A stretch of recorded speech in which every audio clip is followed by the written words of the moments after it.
Welcome to Week 12 of Behind the Point Spread, presented by Betfred Sports. I'm Travis Justice. Don't forget, if you're watching on YouTube right now, make sure to subscribe to the YouTube channel, as you'll get all the content that Dr. Rob Zatechka and I put out each and every week. Of course, you can check out the latest podcast and also check out the Doc's Diagnosis presented by Centris Federal Credit Union. Of course, we have 4 games to get to tonight, but let's bring in the stars of the show. To my left, the one and only Scott Spreitzer, and owning all the space down below, the good doctor, Dr. Rob Zatechka. Keeping me in the basement. That's right. Well, the basement's a good place to be, though, right? Well, it's your house, it is, I think. That's true. Lots of beer flowing through my house. I was going to save this till the end of the show. Of course, this is a college football show, but Scott, you were mentioning that college basketball is going crazy in Las Vegas, and I know Creighton is getting ready to go to Las Vegas, and those tickets are sky high. Yeah, I had to go the comp route, which I don't always like to do because I like to save them for other things like, Super Bowl. Yeah. So as much as, I'm that's my 2 teams, Creighton and UNLV when it comes to college basketball. A buddy of mine calls me and he goes, I was just looking. He goes, any chance you can get any tickets? He goes, cheapest one I've been able to find so far comes out to well over $175 for one ticket to see Creighton and UNLV in a mid-December game when both teams have played about by then? 7 games, So I was like, yeah, let me get to work on this. And, it's funny because he started out behind the basket, maybe 4 or 5 rows from the floor. That was $1.85 each, I think it was. And then he decided, all right, well, I'll go what would be equivalent to like maybe the 30-yard line, about 10, 15 rows up. That was about $160 per ticket. And, they're playing in Henderson. There's the Dollar Loan Arena out in Henderson, which that houses the IHL, not AHL anymore, the AHL hockey team. And also, some events like that. And plus arena football, things like that. New stadium holds about maybe 10,000 people. But this is crazy. I was telling Travis earlier, in Vegas, they build something new, and you better believe you're going to pay for it, whether they tell you up front with your taxes or not. They built a AAA stadium a couple of years ago. I think it was 2019. I used to pay $10, $12 to go to a AAA game and sit anywhere. I have to pay $45, $50 to sit behind home plate, 5, 6, 7 rows from the field to see a AAA base. I pay almost as much as I do when I go to an Angels game in Anaheim or a Dodgers game. It's nuts. And so, this new arena, it's been up for a couple of years. Oh, by the way, it's going to cost you $200 a ticket to see a basketball game in December. How good is Rob, I was going to ask you real quick. I know. I'm sorry. That's my bad. I interrupted you. Okay, you keep going. Tell me. You've been to what? One Husker game this year? Yeah. Yeah. I mean, I've watched a lot of football. Yeah, we've watched. What's funny is I have an HD TV right there with really good sound, and I'm really starting to appreciate just watching television, sports on television than being in person. Yeah, but this is also why, I mean, at least for the Husker fans watching, this is also why they're completely redoing the stadium, though. True. I mean, they're going to drop the seat numbers. They're going to up the experience. Right now, it's the experience is the thing. It's going to be nice. Yeah. But they're going to have to do it. There's going to be alcohol. You're going for a 3-hour party on Saturday afternoon is why you are going there, and you're going to go in a palace. To the tune of $500 million. But exactly. It'll be worth it. It'll be worth it. Well, but that's what you're going to have to do to get people to decide that, hey, you know what? It's going to be worth it to go down to Lincoln and spend 2/3, 3/4 of a day in downtown Lincoln just to go to the game, as opposed to sitting at home, sitting with your big screen, sitting with the beer in your fridge, with the bathroom right there. It's way easier to sit at home and watch these games, whatever the sport is. As much as anybody wants to bitch and moan about whatever streaming service, cable service, Peacock, YouTube, Roku, Apple TV, whatever, the experience of sitting at home and watching sports right now is the best it has ever been. Sure. Hands down. And so to get people into these arenas, it better be good. So that's why Nebraska is going to drop $500 million to try and keep putting what's going to drop down to now being essentially like 76 or 77,000 people in the seats again. So I was just going to ask you, every time I watch a game in Lincoln, it's like there's one, I don't know if it's the south end zone or whatever. There's got to be 7,000 empty seats. Every time there's one section. I mean, technically, have they sold them? Yeah. Are people showing up? Not really. Mm-hmm. I mean, now I say that. You're probably putting, so you've got a stadium that seats 90,000 basically right now. They're probably putting 80,000 people in that place. I mean, I will agree with anybody. There's 10 or 12,000 empty seats in that place, most home games, unless it's kind of an interesting opponent. But I mean, there's a bunch of empty seats. They're still selling them. On the flip side, you can make the argument, hey, we're putting freaking 80,000 people in the stadium to watch a horrible product most weeks. Right. And you bring up a good point, and I talk about this with Iowa fans all the time. You got to have a great experience, but you also have to have good entertainment. I mean, entertainment has to be part of the factor because sports are no longer just winning and losing, X's and O's. It's got to be an entertaining factor too. So you got to combine entertainment with an experience. And is Iowa football entertaining? No, it's not. It's not. It's entertaining on defense, but you can only watch so many good defensive football games before you go, a little offense wouldn't be bad every now and then too. And I think Husker fans are feeling the same way. Hey, before we get started, don't forget you can work with Scott Spreitzer personally. All you have to do is text the word Doc Talk to the number 29022 and get a free $60 trial of the premium member picks from Scott. Or visit DocSports.com and sign up for the free 60 on the upper left-hand side of the website.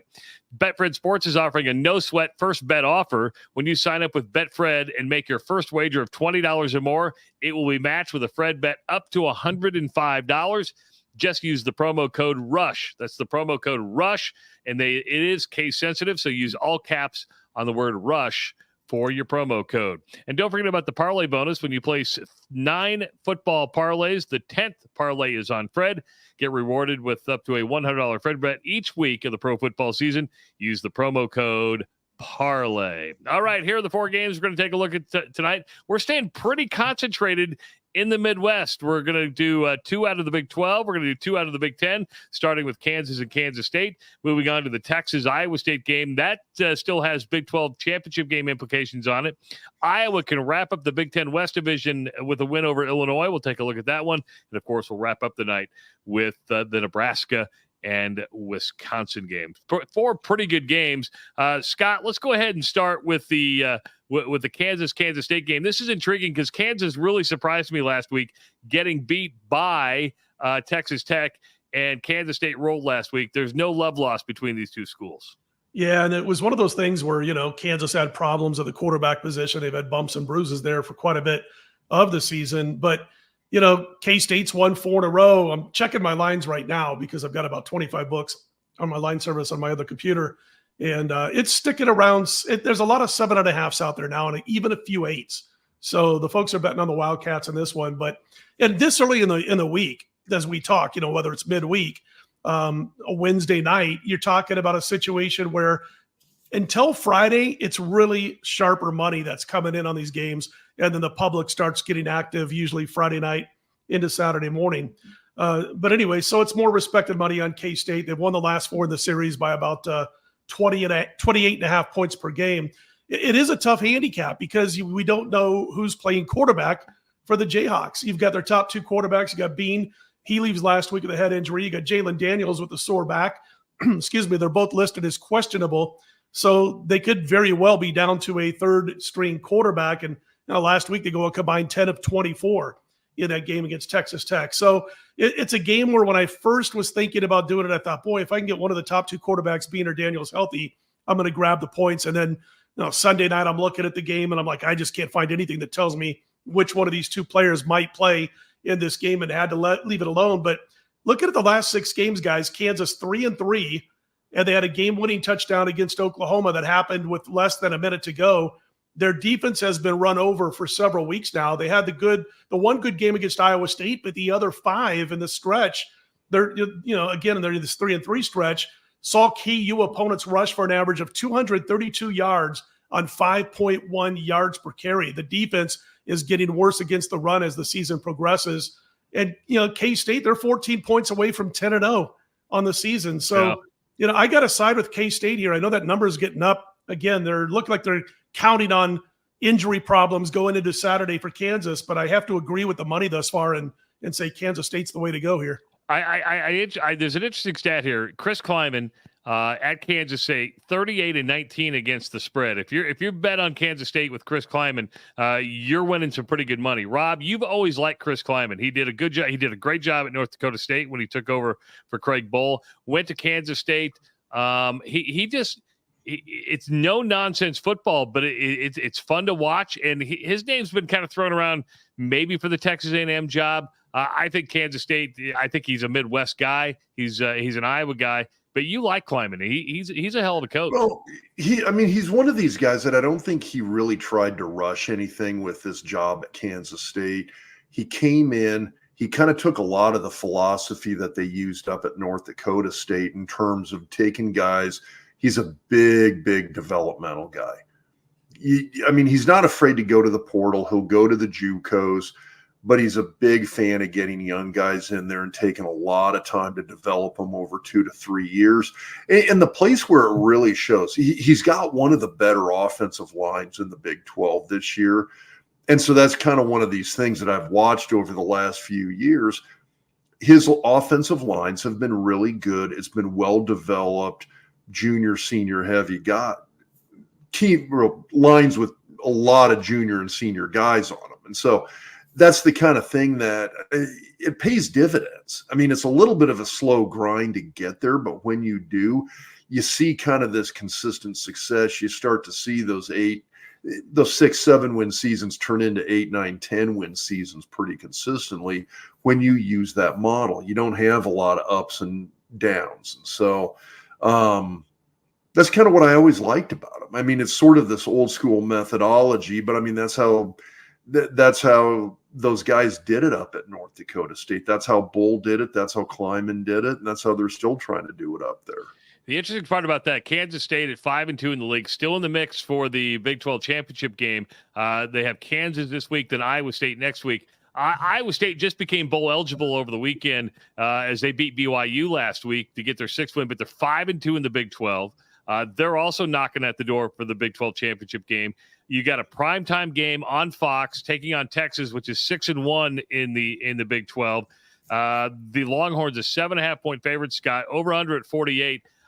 I think the primetime aspect in home field makes this an very intriguing game for Cyclone fans. Yeah, so do I. I wanted to say one last thing about K-State and Kleiman, because I tell people all the time if they're just getting into sports betting and they're doing it, whether it be for entertainment purposes or eventually they want to, make this part of their take-home money, their income every year, don't overthink things. Kleiman, as you mentioned, you showed that graphic, 38-19 against the spread. If you have Travis Justice money and you're betting 10 dimes or $10,000 per game, think about that though, $10K per game since Kleiman's been in Manhattan. That's $380,000 won. You subtract 11,000 times 19 for the VIG, which I come out to about 210,000. You're talking about 170 grand you've already made betting 10 dimes a game in 57 games. So I tell people all the time, I won't bet against K-State. I just won't do it. I either bet on them or leave them alone. Just no reason to do that. I know, but that's one of those things where Scott, what you just said right there, you've talked about it on this show a lot, that, if you're going to be good at this, and when I say good, that's, what did you say? Kind of like the good handicappers are hitting like 53, 54%? A really good year is 55, 56%. A really good year. When you look at what Kleiman's done, when you look at those numbers, that's the numbers you're talking about. That's the intelligent betting when you talk about this. You can't look at a game like that K-State Kansas game and let emotion come into play with it. Yeah, that's crazy. He's better than the S&P 500. Because that's the way you got to look at it. If you're looking at it like the stock market, hell, he's like he's a lot better than the S&P 500. How about this Texas? I have a couple of biotech stocks that don't pay off my private. There's no doubt about that. How about this Texas Iowa State game? Yeah, what's 7.5 at most joints now, and Texas has covered just one of the last 5. And they played several close games. 4 of the last 5 games have been decided by one score. They've struggled in the second half of those 4 games. They've been outscored 67-39 in those 4 games. in the second half. Then you look at Iowa State, decent defensive numbers, tough to trust the offense, but boy, that seems like a plague on the Plains, guys. It's like, what offense in the Northern Plains is going to show up, from 1 week to the next in a consistent manner? But anyway, the power ratings, I make a week in advance before last weekend's games were played. I already had power ratings on these two teams, so you don't get influenced from a bust-out game or a really bad off-the-norm game. And it says Texas is 11 points better than Iowa State on a neutral field. So this number's about right, sitting around 7.5. I think Texas wins by a touchdown, which, I like K-State, so I can give that out. But as far as this game, as of right now, it's a stay away from me because I'm only half a point away from the point spread on this game. And I think it was really hard to judge. I mean, Iowa State went to Provo, gave BYU its first loss at home all year long, but BYU is not a very good football team. I mean, Iowa State was so much better than BYU. I don't know if we could take anything away from that or not, because Texas is going to come with a much better defense and obviously a much better offense than what BYU had. It is interesting, though, Rob. It's like when you look at what's going on right now with Texas, second half of the season, they're getting worked in the second half of these games. They are, which, earlier in the year, that defense really played amazingly well. And sometimes I kind of wonder, you look at some of these teams that really do have a lot of really good athletes, at least in their starting lineups. And that's one of the things I worry about Texas a little bit is how much depth is there really? Do they have a bunch of 5 stars in their starting lineups and then that talent drops off? The other thing is how long has Quinn Ewers been out now? Has it been 2 weeks or just 1 week? Right. Did he come back last week or not? I don't know. He played a bit last week. Yeah, I think he played a little bit last week, but he's not 100% by any means. But that's one of those things. When you look at a situation like that at the quarterback, the offense is hampered a little bit. The defense, which is really good, lives on the field a little bit more. I haven't gone back and looked at the numbers in terms of time of possession for Texas and their opponents. But the thing that I think would be interesting to do is go back and look at and see how much longer is that defense living on the field now that the offense may not be producing as much. So, again, Kansas State still alive for the Big 12 title game. Iowa State still alive for the Big 12 title game. Texas still right there leading the pack of the Big 12. We're going to turn our attention to the Big 10 now, where the Big 10 West can be wrapped up this weekend. I don't know if that's saying very much because no team in the Big 10 West is that good. Iowa has a 2-game lead with 2 to play, but could still, if everything fell out right, we could not make it to Indianapolis. However, if the Hawks beat Illinois this weekend, then Iowa automatically wins the West and would advance to the Big 10 title game. The Hawks, a 3.5-point favorite right now. 30.5 is the over-under, which is a lot better than last week's 27.5. This is interesting because Illinois has been playing decent football. Brett Bielema, a former Hawkeye, would love nothing more than to beat his former team. And they have been playing better, Scott, the last couple of weeks. They looked so bad against Nebraska, didn't they? And they did. I'm kind of surprised that they've been able to kind of turn things around as far as their quality of play since then, because they looked like the worst team in the Big Ten in that particular game, especially in the offensive side of the ball. It's got a huge total here, guys. We're talking about 30.5.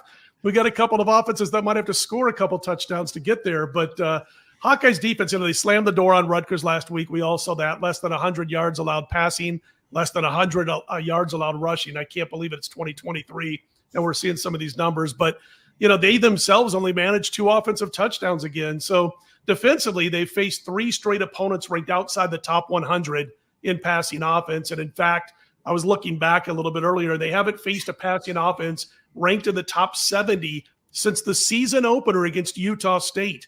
That's how bad it's been, the schedule that Iowa's been playing. Now, Illinois 40th in passing yards per game, big step up for the defense, and I'm kind of saying that tongue-in-cheek. John Paddock did top 500 yards last week's win over Indiana. Was shocking to me. Before last week, he had thrown 25 passes all year. Then he throws for 500 yards in that game. So, listen, they went into last week and power rated. I went back and looked. Power rated 1 point better than Iowa on a neutral field. So this number's up over 3. Is Iowa's home field really worth 4.5 points at this point, the way they're playing offensively? It seems like a smidge too high for me. If Illinois can score 2 touchdowns in this game, they likely cover this spread. And bottom line is I think that – I should also mention this line was 6 on Sunday when it first came out in books offshore. It's all the way down to 3.5. I still think it's a smidge too high, but man, if you wanted that dog, you could have got 6 full points with the Illini, which is ridiculous. And that's why it went like that. And people gobbled it up because you don't know if Iowa can score 10. And if they allow 6, they don't cover the number. So I thought that line was too high. 3.5, I still think it's just a smidge too high, but the value's gone. And you see some ugly numbers there for Illinois on the screen. The interesting part about it is Iowa actually had over 400 yards of total offense last week. Decent game from Deacon Hill, a really good rush game. This offense may be starting to click because Rutgers' defense is not a slouch by any means. At least statistically, it's not. I did get a buddy of mine who I do a radio show with. His dad's a huge Hawkeye fan, and he's in his 70s, Vietnam War vet. He went outside. They watched the game in the garage every weekend. And he went outside to have a smoke, right? And the sons go, hey, and this is when it was still pretty low scoring, said, hey, let's switch the HD TV to standard def, because if we're going to watch football like it's in 1975, we might as well watch it on a television that's not HD. I mean, you might as well get the whole experience and watch it on standard def. Pop top cans with the beer and all that good stuff. Exactly. Probably drinking hams, Schlitz, little Miller High Life. Our final game tonight is going to be Nebraska-Wisconsin. The Huskers coming off a disappointing loss to Maryland. Wisconsin, yet another loss, which was kind of surprising last week, as they got beat at home by Northwestern. This is a 6:30 game on Fox Sports 1. I wish I had a clue. I wish I had a clue on what was going to happen here. I have nothing. I have really nothing with these two teams. I saw the title for a video you guys did after the Nebraska loss to Maryland, and it was basically broken record. And, we could be doing every game the same way. If Nebraska had a Power 5 quarterback, they would probably be 8-2 right now. They would have lost to Michigan no matter who they had at quarterback. And even though it was, 13-7 late in the fourth quarter, midway through the third quarter against Colorado, I don't know that they could have won that game anyway, even with a quarterback who doesn't commit turnovers and make mistakes. So let's say they lose those 2 games. Everybody else they would have beaten if they had even a mediocre quarterback. We were talking about Heinrich Harburg earlier in the season. The good thing about him was that he wasn't making mistakes. He's not accurate. He was only hitting like 52, 53%, but he wasn't making mistakes. And now something's in his head, and boy, they're just a mess. Every quarterback threw at least 1 pick on Saturday, as you guys know. So it's the same old, same old. If Nebraska has a quarterback who can get through a game, limiting mistakes and turnovers, turn it over no more than once, they can win this game against Wisconsin, because we talked about Wisconsin early this season. They decided they were going to change their identity. I've got no problem with Luke Fickell. I think he's a fantastic head coach, but he brought in an offensive coordinator that decided we're going to junk what we've been doing all these years, and now we're going to start throwing the football and playing a very quick up-tempo game, and it hasn't fit with the players that Wisconsin has. Plus, they had the quarterback problems, the bumps and bruises. Again, you cannot bet Nebraska. You just can't. I did it a couple of times this year, got away with it once, lost another one. Until you find a quarterback who can actually go out there and direct an offense and not make key mistakes, how can you bet on him? I don't blame the sharp money for coming in on Wisconsin, taking this from as low as 4.5 up to 6, like in, a matter of about 8 hours. And it's because you can't trust this Nebraska offense. Which, if you looked at, at Matt Rule's press conference today, he pointed out that Heinrich Harburg's ankle's pretty banged up. So he may be questionable for the game. And then Purdy's got, what was it? I think it's like a lingering groin injury something that's got him tied up. He said Jeff Sims is perfectly healthy, though. So, you've got at least right now, Sims is looking like the potential starter in the game. And so, I know, Scott, you've talked about this before, that, at least as far as Vegas is concerned, he's a statistical guarantee for a couple of turnovers during every game. So, absolutely. And, how do you bet on that? I'm sorry. I didn't step on you. Well, he had 3 against Maryland. He had 2 picks and a fumble. He had 3, and he didn't even start the game. And what I was going to say is, he didn't finish the game. Yeah, he didn't finish. Purdy did his job. He throws a pick.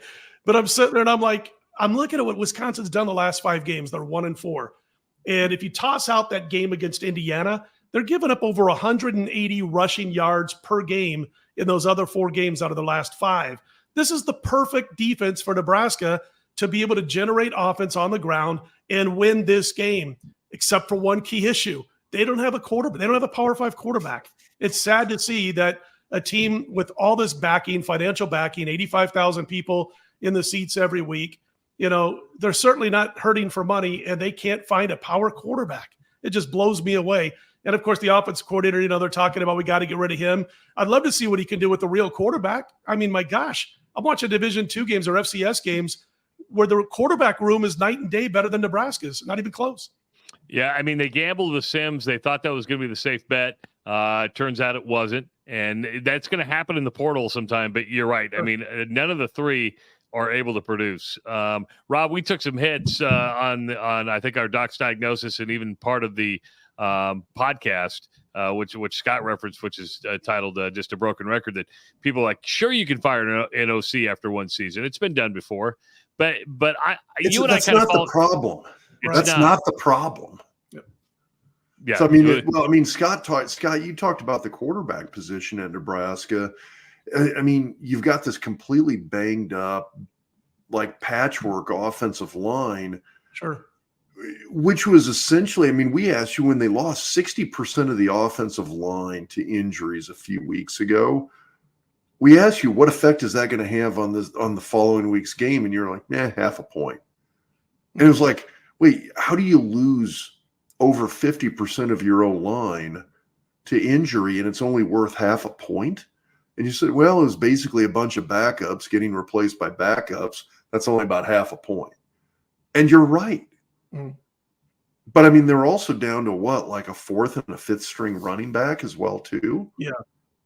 So it's, I mean, and then wide receiver. I mean, we can do this for every position group. Right. It's a completely depleted team. We look at cluster injuries when we're into sports betting because, like I've said before on this show, and everybody pretty much knows if they're into sports betting that, there's one player that matters a lot to the spread, and that would be a starting quarterback. Well, he's got to be better than what Nebraska has, but he's got to be a legitimate Power 5 starting quarterback. They might move the number 6 points off of one starting quarterback compared to a backup. But to find anything that moves it, 1.5 points from the spread, there got to be cluster injuries. It's got to be like an entire defensive starting backfield or 3 out of 4. With Nebraska, it's like cluster times 10. Like you said, every freaking unit on this team has been hurt by injuries. And if you're going to have a quarterback who's going to throw 53% and going to have 1 or 2 picks per game, you just aren't going to win games when you've got injuries at every single unit. And I see people that I keep in touch with back in the Omaha area and big Nebraska fans, and I see them on social media and Facebook, and God bless them, they're friends. We've known each other for many, many years. Fire this guy, fire that guy, run the football. Why are you throwing the pass there? Well, you can't run the ball between the tackles 98 times. It just ain't going to work. You're not going to win games that way. So you're talking maybe Satterfield calls a pass and it gets picked off because the kid throws a bad pass, or maybe he's under pressure that he's not used to. And so it's like, I don't know what you want out of an offensive coordinator who has nothing to work with. Rob, you were getting ready to say something. You were like, I was just like, you ran between the tackles 95 times. We could have done that 98 times. Well, yeah. I think you could have pulled that off. It's the firing season in college football. Jimbo Fisher's been fired. Mississippi State fires its coach. Boise State has fired its coach. Tom Allen may get fired at Indiana. Dana Holgerson's probably going to be out at Houston. There's going to be some pretty good jobs open. This is always an interesting time of the year. I'm going to ask both of you this. Money-wise, I get it. But is Texas A&M a great job? I mean, you hear the names like the guy from Washington and Oregon, and I'm like, you're much safer and probably more respected and a lot less pressure and can win maybe easier up there than you can at Texas A&M. Yeah, I would. I saw when the Washington coach was mentioned Sunday night, Monday morning, whatever it was, and I'm like, he's going to the Big Ten, and he's got a great gig, and Texas A&M is not going to beat Georgia, Alabama anytime on a consistent basis. Not going to happen. Not with Kirby Smart at Georgia, not with Nick Saban. You might pull off an upset once every couple of years. You're not going to be the team in that conference. Washington's got a chance to come into the Big Ten, or Oregon more likely than Washington, and make noise right out of the blocks. I mean, they're better than every team. Oregon, for instance, then Michigan, and maybe Ohio State. They're pretty close to those two teams, if not better than the Buckeyes. I don't know why anybody would take that A&M job other than the fact that you can cash out $75 million when they fire you a little bit too early. Tough job. Yeah, tough job. Yeah, I mean, there's some places where, I mean, you can look at the money, you can look at the infrastructure, the fan support. I mean, unless you're a really, really good fit for that place, it's not a good job. A&M's one of those places. It's got the money, it's got the infrastructure, it's got the fan support. So's Nebraska. I mean, I kind of look at Nebraska in the sense of, man, unless that fit is there, it's not a good job. I mean, I'm not saying it's a good fit. So far, I do as well too. Yeah. I'm just saying, unless you're a guy that kind of has that fit and is willing to do, kind of take his time, do the developmental things like that. Yeah, it's just some of these places aren't good jobs. Now, I'll say the same thing as well. Alabama, not a good job. Georgia, not a good job. Auburn, not a good job. You've got these places. Ohio State, not a good job. Michigan, not a good job. Unless you're somebody that can come in and do what Harbaugh's done, or do what Ryan Day or Urban Meyer's done, or what Kirby Smart or Nick Saban has done, you'll find people who can go into those places and win and have massive amounts of success. It doesn't mean it's a good job. Right. So, I mean, let's talk about Michigan. I mean, you're right. Harbaugh was a good fit because I think he totally understood Michigan. I mean, you can go back to the Brady Hoke time, the Rich Rodriguez time. That just was not a good fit. People forget Alabama before Nick Saban arrived. Gene Stallings won there, but between Bear Bryant, Gene Stallings, and then Nick Saban, it took some time. There was a 15 years of horrible football at Alabama between Bear and Stallings, and about another 15 years of horrible football between Stallings and Saban. And even at Michigan, it kind of took Harbaugh a little bit of time to sort of figure it out. You know, it's interesting because he did. You could say, almost every job's a bad job, but everything's about culture. It's about fit. I think Houston's an interesting job. I thought Holgorsen would be more successful there than what he is. I'm actually shocked he's not. So am I. But Houston is like this. It's going to take a couple years to get acclimated to a Power 5, the different level. But I think that's a pretty darn good job, being in the largest city in Texas. And then you throw in the recruiting base of Texas and Oklahoma in that area. I think Houston's a really good job for somebody who's out there. If you're somebody who's a good recruiter and a decent coach, Houston's an outstanding job. I think Holgorsen's – I actually think he's a better coach than he is a recruiter. Might be. Scott, from a betting perspective, when you see coaches that may be on the hot seat, does that factor into your thinking at all, especially late in the season now? We're in a different world now. I mean, you have coaches that are getting fired and the transfer portal opening up. That's a different dynamic to take into account with everything, isn't it? Yeah, it's all come. I mean, it's like I know a lot of guys who are extremely sharp, who are very inconsistent this season. I am too at my college football, and it's portal, it's nil money, it's all that stuff that are changing the landscape from the foundation up of college football. Used to be we would sit there before the season and we would compile a list of 130 plus teams of how many starters are coming back, how many second stringers are coming back that saw a decent amount of key playing time the year before. And we used to base early season stuff on that. You can't do it anymore. I mean, UNLV out here, they're like 8-2. They had 50 new players on this year's team from last year. Colorado, of course, the extreme. But, Reno 2 years ago, 40 players. I mean, it's crazy. So, yeah, the fact that coach is on the hot seat late in the year doesn't really change my handicap because it means he kind of stunk anyway. And so you don't know if there's going to be enough emotion to carry over whatever's not happening with the X's and O's. But, it's like this nil stuff and this transfer portal is making life a little bit tougher on guys who are betting money on college football for the reasons I mentioned. I'm really concerned right now because you mentioned Houston and parting ways with Holgerson. Houston and UNLV are like the same as far as their campuses and everything. It's a city college almost, and it's almost like a commuter college. And that would be a program that would be a step up for Barry Odom. Barry Odom is doing an unbelievable, things we haven't seen since Randall Cunningham years in the 80s in his first season at UNLV. So whenever I do these national shows, I'm always, man, I love what Barry Odom's doing, but let's keep it quiet. Man, I love what his offensive coordinator, his offensive coordinator, Brennan Marion, is doing with his go-go offense that he calls it. But let's please keep it quiet.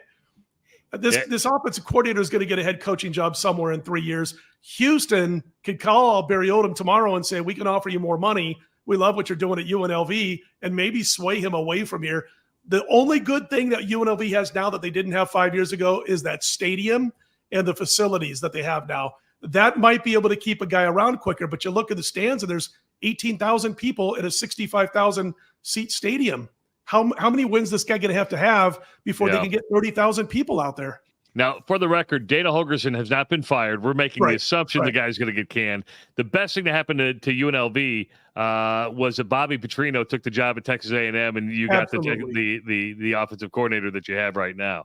Hey, want to tell you about the No Sweat First Bet offer from Betfred Sports. Get $105 on Fred just for signing up and placing your first bet. Use the promo code Betfred. No, that's the wrong one. Use the promo code RUSH. I put the wrong slide in. That's my bad. You got to bet $20 and you get matched up to $105. Use the promo code RUSH. So ignore this sign. Just listen to my voice and you'll be fine. Now, the parlay bonus. When you place 9 parlays, the 10th parlay is on Fred. Get rewarded with up to a $100 Fred bet each week of the pro football season. Use the promo code parlay. And if you want to work with Scott Spreitzer, text the word DocTalk to the number 29022. You get a free $60 trial of the premium member picks from Scott, or visit docsports.com and sign up for the free 60 on the upper left hand of the website. Man, week 12, Scott, and I don't thank you enough. I thank Rob all the time because we drink beer each and every Sunday. But we've reached week 12. We got a couple more weeks to go. Of course, we got the final regular season and then the championship game weekend. But taking the time each and every week to talk with Dr. Rob and I, we really appreciate it. If it'll make you guys feel better too, I have a couple of beers on Sundays. Maybe we can start doing it from remote or something, your basement to my place. And you guys got me hooked on that Purple Haze. So I haven't tried other products, but you guys got me hooked on that. So yeah, the Abita beer out of New Orleans. Yeah. That's some good stuff. So you should visit the Abita brewery if you ever get down to New Orleans. Not a bad idea. So, but yeah, I got to try their other products too, because when I get hooked on something, I'm like, why do I need to try something else? I can run this into the ground and bring nothing but it for about 6 weeks, and then I'll make the change. See, I would like to get hooked on something, but Rob drinks the fridge dry when he gets here, and then my wife makes cookies and he eats all the cookies. I have nothing left in my house after Rob leaves. I mean, he devours everything. I'm like one giant locust. It's a good way to look at it. Hey, make sure to follow Scott on Twitter at Scott Wins.